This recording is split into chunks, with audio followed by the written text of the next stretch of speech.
It remains something of a mystery because it's not for want of attention. I mean, so much has been written, so much has been thought, and indeed so many resources have been deployed, so much has been tried, and yet still it remains a significant problem and worse than in so many other countries.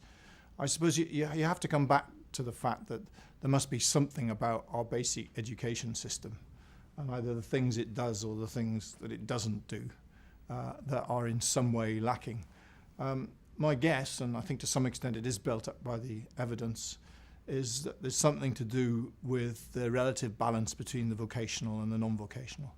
There's such an emphasis in English education thinking about bringing everybody up to the same academic standard, giving them all the same basic parcel of good, grounded, basic skills for all the best possible reasons, because we know these things are important.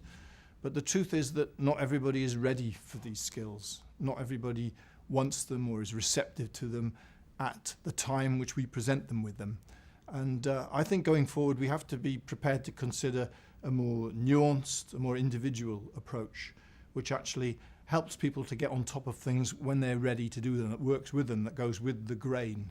And I think that brings us away from the notion that there is a set of one-size-fits-all solutions, a set of standards that everybody has to reach by a particular point in time in their career, and we need to give them space to develop as individuals.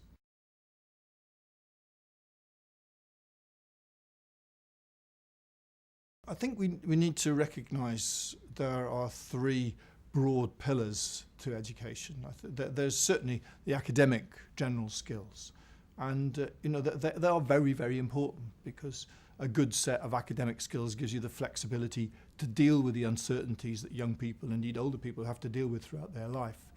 Then there are, I think, what have become known as the employability skills. And these are basic skills of numeracy and literacy, but also thinking skills, teamwork, and just basic things like attitude and commitment, increasingly recognised as being important. But very much on the outer limits, the outlier, if you like, of the English education system, the vocational skills. We tend to think of these as second best, as a bit of a fallback, something to be kept away from people until they've failed at the academic route. I think that has to be increased in prominence, because vocational skills, although they may not build in all the flexibility of the academic skills, often can be so motivating for people and give them useful ways of making progress in their life. And it's interesting to look at some of our European competitors where NEETs is less of a problem. It's often because that vocational route is more valued, more available, and creates pathways for people to, as it were, double back into the more academic side of the educational system, perhaps a bit further on in their career, when they begin to see the benefit and the use of it.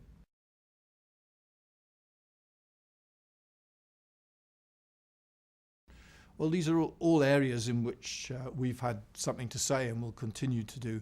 Obviously, the development of vocational curriculum, the support of vocational elements in schools and colleges, research into what works, research which provides information on what's worked in particular circumstances that can then be shared around the system so others can copy and adapt it for their own circumstances, rather than the sort of research that provides a one-size-fits-all solution.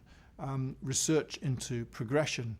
There are whole areas in which LSN has been very active and will continue to be as we contribute ideas into this important area.